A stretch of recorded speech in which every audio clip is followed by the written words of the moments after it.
तो कहा गई भवानी भवन बहोरी और बंदी शरण बोली करे जोरी। अपनी बात उन्होंने बताई कि मोरे मनोरथ जान भूमि के और बसहु सदा उरपुर शबही के। तो कीन है वो प्रकट न कारण के ही और असे कहीं शरणा कहीं भय देही। सीता जी ने अपनी पूरी बात माता पार्वती को बताई तो स्थिति क्या बनी? तो कहा विनय प्रेम बस भई भवानी और खसिया माल मूर्त मुशिखानी और सादर शिय प्रसाद शिर धरेऊ। तो बोली गौरी हर्षि ही भरेऊ। माता पार्वती जी बोली। अब देखिए धनुष तोड़वाना यदि गलत होता तो माता पार्वती जी जब बोल रही है तो क्या ये नहीं बोल सकती थी जैसे आप बोल रहे हो? आप क्या आपको श्रद्धा है शंकर जी से, तो क्या पार्वती जी को शंकर जी से श्रद्धा नहीं है? जैसे आप कह रहे हो धनुष तोड़वाना गलत, तो माता पार्वती ये बोल देती कि सीता धनुष तोड़वा करके गलत किया जा रहा है, धनुष न तोड़वाओ। नहीं, माता पार्वती ने अब एक फिर बात पूछ रहे हैं, क्या माता पार्वती ने धनुष संबंधित कोई बात सीता से कही कि तुम्हारे पिताजी बहुत अच्छा कर रहे हैं, धनुष तोड़वा करके वो धनुष टूट जाएगा और तुम्हारा विवाह हो जाएगा? पार्वती जी ने ये कहा कि जो तुम्हारा मनोरथ है वो पूरा होगा। फिर वही माता नहीं, माता पार्वती ने हम जो पूछ रहे हैं वो हमें बताओ। ये कहा सुन सी सत्य शीष हमारी पूजे मन कामना। मन कामना क्या है सीता की? क्या है? जी द्विवेदी जी कि धनुष टूट जाए। और क्या? सीता की मनोकामना यही है कि धनुष टूट जाए और ये हमको मिल जाए ना भाई, ये नहीं कि हाथों से टूटे। ये मनोकामना नहीं है। कैसे? सीता की मनोकामना ये नहीं है क्योंकि माता पार्वती ने धनुष से संबंधित आशीर्वाद नहीं दिया। क्या आशीर्वाद? माता पार्वती ने मन से संबंधित आशीर्वाद दिया, धनुष का कहीं कोई नाम ही नहीं। सीता की मनोकामना क्या है? एक पंत में पढ़ रहा और उत्तर हो जाएगा। मन जाहि राजो मिली ही सोई भरू सहज सुंदर सामरो करुणा निधान सुजानशील स्नेह जानत रामरो। मन जाहि राजो, मनु जाहि राची, इसके दो भाव हैं।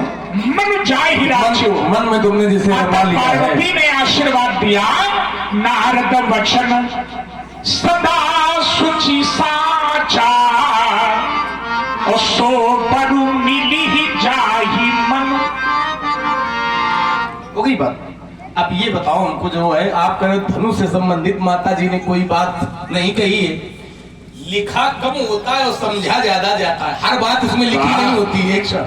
हर बात नहीं, हम बता रहे हैं, सुनिए जरा, हर बात लिखी नहीं होती। सीता जी 2 बार माता जी के मंदिर में गई हैं। एक बार तो मंदिर में पहले गई, पूजा की अधिक अनुरागा और निज अनुरूप सुभग पर मांगा, वरदान मांग लिया कि हमारे अनुकूल हमें वर मिले। लेकिन जब सीता जी ने किसी को देखा तो देख करके उनके मन में एक समस्या आ गई, एक संशय आ गया। संशय क्या आया? संशय ये आया कि जिसको हमने मन में रमाया है ये बहुत कोमल है, और पिताजी ने प्रण किया है कि जो धनुष तोड़ेगा उसी के साथ विवाह होगा।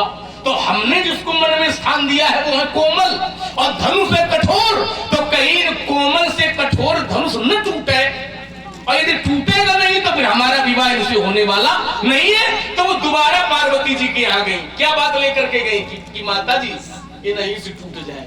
और एक पंक्ति में पढ़ रहा हूँ, चौपाई पढ़ रहा हूँ। नहीं तो वरदान तो पार्वती जी से पहले मांग चुकी थी, दोबारा जाने की क्या आवश्यकता थी?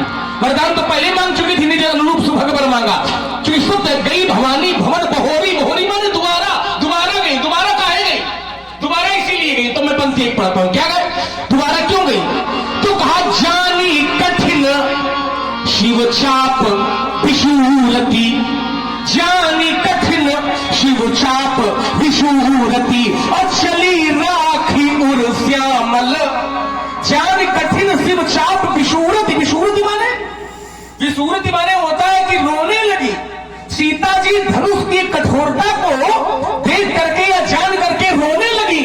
और चली राखी उर श्यामल मूर्ति, अपने मन में उसको रमा करके चली और रोते हुए चली। रोते काहे हुए चली? क्योंकि धनुष कठोर है। तो धनुष कठोर है, अब इन कोमल से न टूटे। तो माता जी ने वरदान दिया कि तुम चिंता न करो, जो तुम्हारी मनोकामना है वो पूरी हो जाएगी। अर्थात भाव ये निकल रहा है कि जिसको तुमने मन में रमाया है उन्हीं के हाथों से ये धनुष, ये भाव नहीं निकल रहा। अभी आपने कहा था भावना के गुणहार तो कई होते हैं। हमारी बात सुनो, इसलिए भाव नहीं निकल रहा है क्योंकि माता पार्वती ने अपने आशीर्वाद में नारद के वचन को भी जोड़ा है। और नारद के वचनों में कहीं भी धनुष का प्रण नहीं है। नारद के वचन क्या? कहीं भी हम अर्दानी पढ़ तो रहे हैं, नारद वचन, नारद के वचन। और माता पार्वती आशीर्वाद दे रही है अपने आशीर्वाद में माता पार्वती के द्वारा कहा हुआ कथन है ये, नारद वचन सदा सुचि साझा,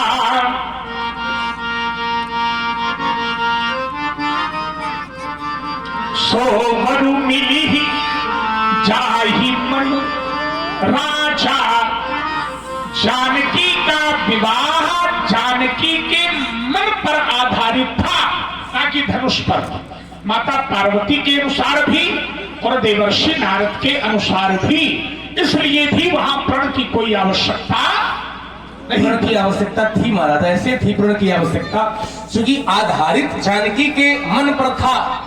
नारद जी ने वरदान दिया था कि जो मन में रमा लोगी वो तुम्हें मिलेगा। लेकिन हमारे यहाँ की संस्कृति ये है, भारतीय संस्कृति ये है कि कोई भी कन्या अपने पिताजी से ये नहीं बताएगी जाकर कि पिताजी ये हमें अच्छे लग रहे हैं तो हमारा विवाह इनके साथ कर दो। और नारद जी ने क्या वरदान दिया था कि जो तुम मन में रमा लोगी वो तुम्हें मिलेगा। लेकिन हमारी संस्कृति ये है कि कन्या अपने पिता से नहीं कहेगी जाकर कि इनको हमने मन में रमाया है तो इनके साथ हमारा विवाह कर दो। इसलिए जानकी की बात अपनी जगह है, लेकिन पिता का दायित्व क्या होता है? पिता अपनी कन्या के योग्य वर की खोज करता है। तो उस नियम का पालन जनक ने किया क्योंकि कन्या विशेष और धनुष भी विशेष। तो जनक के मन में ये बात थी कि उसको तोड़ने वाला भी कोई विशेष होगा, इसलिए उन्होंने प्रतिज्ञा कर ली कि जो तोड़ेगा उसके साथ विवाह होगा। ये कहती है कि कोई भी पुत्री अपने पिता से ये नहीं कह सकती, पिता से नहीं कह सकती, लेकिन माता से तो कह सकती है। पिता से नहीं कह सकती है लेकिन माता से तो कह सकती है। और माता पार्वती ने मैया से कहा भी, कई बातें कही। अरे माता की बात छोड़िए, पिता की बात छोड़िए, सप्त ऋषियों तक से मैया पार्वती ने कहा, जन्म कोटि लगी, जन्म कोटि लगी रगन हमारी, और परम शंभू नत रहूं कुमारी। जन्म कोटि लगी रगन, आप समझ रहे हो? जन्म कोटि एक बार एक नहीं, जन्म कोटि लगी रगन हमारी, बरम शंभु नत रहूं कुमारी। शंभु का ही वर्ण करूंगी और नहीं तो तुम्हारी बनी रहूंगी, है ना? इसमें आपने ये कहना चाहा कि माता से कह सकती है या सप्त ऋषि से कह सकती है, पिता से। फिर मैं कह रहा हूं, सुबह ऋषि नारद हो गया उत्तर इसी जगह। आपने कहा माता से कह सकती है, चतुर हो ना, क्यों ये कही जाते हो कि लक्ष्मण जी कहेगा तो बात बन जाए, है ना? फिर उन्होंने कहा कि माता से कह सकती हो, गई बात है ना? आपने कहा माता से कह सकती है पुत्री, हाँ कह सकती है, लेकिन कहेगी कब? जब उसको याद हो। सीता जी को ये वरदान दिया गया था, लेकिन सीता जी को ये वरदान विस्मृत हो गया था, मैंने भूल गई थी। तभी तो ये आपने पंक्ति पढ़ी, जब सीता जी ने किसी को देख लिया दोहरी नहीं, शब्द आपने दिया है। क्या दिया? जिस समय सीता ने किसी को देखा तब सुमिर सी नारद बचन, किसी को देखा तब सीता जी को स्मरण आया। स्मरण आया नहीं, स्मरण किया। स्मरण क्या? स्मरण सुमिर सी नारद बचन। तुम देखो ये क्या स्मरण आया? दिमाग को देखा, दिमाग का लगा उसमें क्या?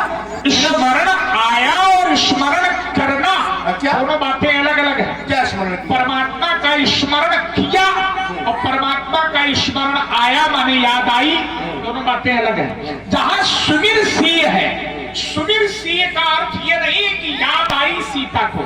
अभी तुम कह रहे थे कि सीता विशेष है और अब बता रहे हो सीता भूली गई। तो क्या विशेष लोगों से विस्मृत नहीं बातें होती?